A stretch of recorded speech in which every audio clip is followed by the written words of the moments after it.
Hello, everyone, and welcome to AP US History for Winners with your teacher, Mr. Johnson.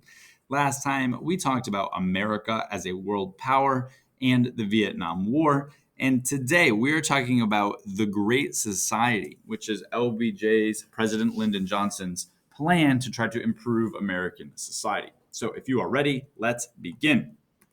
Before we get into the Great Society, we got to go over a little bit of vocab and a little bit of context. First, some vocab. So, liberalism is a term we need to understand. You may have heard it used today in politics. We often think of today as like Democrats being more liberal and Republicans being more conservative, but those are general terms, and I want to really understand it for this lesson. And we're not really understanding liberalism in general, but specifically, what is a Cold War liberal? So, Cold War liberals believe primarily, and this is important, we should highlight this one, in limiting communism from spreading abroad. This should fit right in with your understanding of the time period in the late 50s, 60s, and early 70s. American politicians of all different kinds want to limit the spread of communism. They want to contain communism. Cold War liberals also believe in the power of government to achieve goals at home. So, Cold War liberals like Lyndon Johnson want to create a bigger government, a bigger role for the government, so that the government can try to create more programs to help out Americans living inside of America. Things like helping out with homelessness and poverty, education. Okay. And it's this idea of Cold War liberalism is going to reach its zenith, vocab word there, zenith, its high point in the mid 1960s under President LBJ. Now, some context for the economy in the 1960s. There is still this appearance, as we saw from the 50s, that affluence is all over society. But poverty is becoming to show through, right? So poverty is becoming more of a national issue, and the government needs to start addressing it. Okay. And one of the main reasons why poverty is becoming such an issue, and we should highlight this one to understand it, is the idea that the Vietnam War is taking money away from social programs. So the Vietnam War and the Cold War are very expensive, and the government only has so much money to spend. And they're spending so much money on fighting communism in these international affairs, and they're spending less money on trying to help out the United States inside America. And LBJ, while he comes with the Great Society, he's someone who is known for increasing involvement in the Vietnam War. So this idea of money to the Vietnam War is a knock on LBJ's plan of the Great Society and how impactful it could be. Now, how does LBJ kind of come up with these ideas? And one of the ways that he comes up with what he wants to do is this book called The Other America by Michael Harrington. And you can see that pictured here on the left. And this is a book that influences LBJ's Great Society.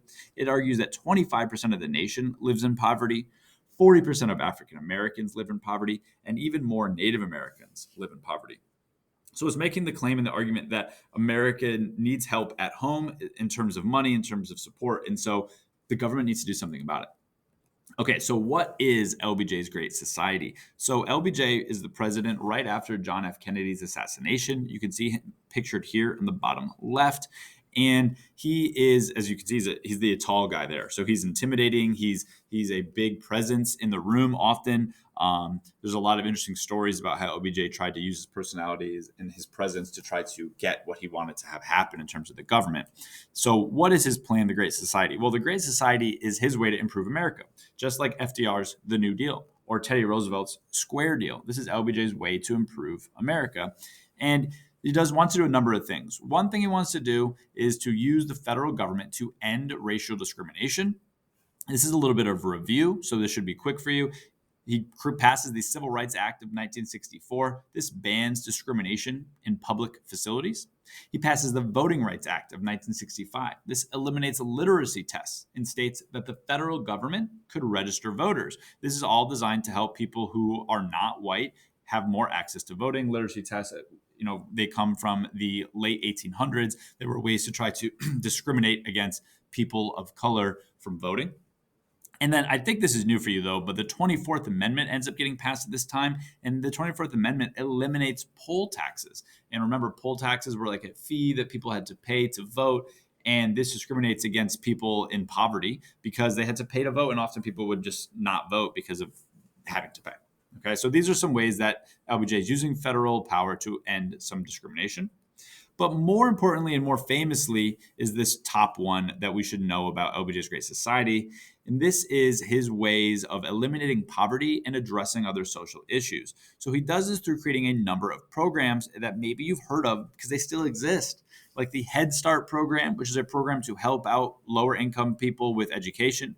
HUD is pictured on the left. It is a government department of housing and urban development. This is to help out people in low income areas with housing. Okay. Food stamps to help how people get more food, to have access to money for food. Okay. Medicare and Medicaid are healthcare programs that help out people who are either old or people who are in low income have healthcare, have access to doctors. And then he tries to find lots of ways to give money for people to get job training in terms of education. So we see a lot of these programs still exist today. And this is kind of what the Great Society is most well known for, because obviously these programs were well liked, they were successful because they're still around. People kept them around. Okay, and then the last ideas of the Great Society are these Supreme Court decisions that expand democracy and individual freedoms. And we should understand both of these. They are important Supreme Court cases. The first one is called Miranda versus Arizona. In this case, makes it so that people who are arrested have to have their rights read to them. And when I say their rights, I mean, you've heard of this in like crime shows, right? Like the right to remain silent, the right to have a lawyer. Those rights need to be read to everybody when they are arrested. And Miranda versus Arizona makes that a reality. And the next Supreme Court case is Griswold versus Connecticut. In this case, strikes down a law that forbid contraception from being sold in a Connecticut area. So now states have to allow contraception to be sold. And this establishes, or this determines that the Constitution establishes a right to privacy. So this is the idea that you should be able to have privacy from the government. In terms of this, you should be able to buy contraception, condoms, things like that, birth control. Okay. The government should be able to stop that. So that's the LBJ's Great Society. Now, before we wrap up, we're going to talk a little bit about immigration in the 1960s. And the main idea I want you to take away from this is this top bullet. Immigrants from around the world is going to increase. Immigration is going to increase. Why? New political opportunities, social opportunities, economic opportunities, and also, though, new immigration laws are passed in 1965 and old ones are taken away. The Chinese Exclusion Act, that ban ended in 1943. That's a little bit before this, but we should understand that. We haven't mentioned that before. China was America's allies in World War II, and so that ban gets lifted. A lot of Cubans immigrate over to America because Cuba gets taken over by Fidel Castro, a communist leader supported by the Soviet Union. So a lot of Cubans, which is an island very close to Florida, move to America.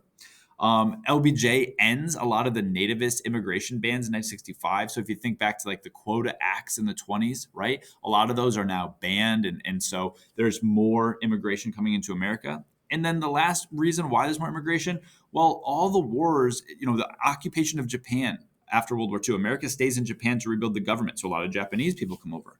A lot of Korean and Vietnamese people come over because of the Korean and Vietnam War. Okay. And even a lot of soldiers bring home brides from those areas into the United States. Okay. So we see a lot of either refugees or people moving from the areas that America has fought in a war with. Okay.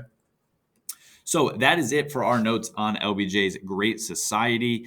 We need to do our big ideas, but I left a couple of the answers in here for you. All right. Sorry about that. So let's go over them, though. Try to define 1960s liberalism.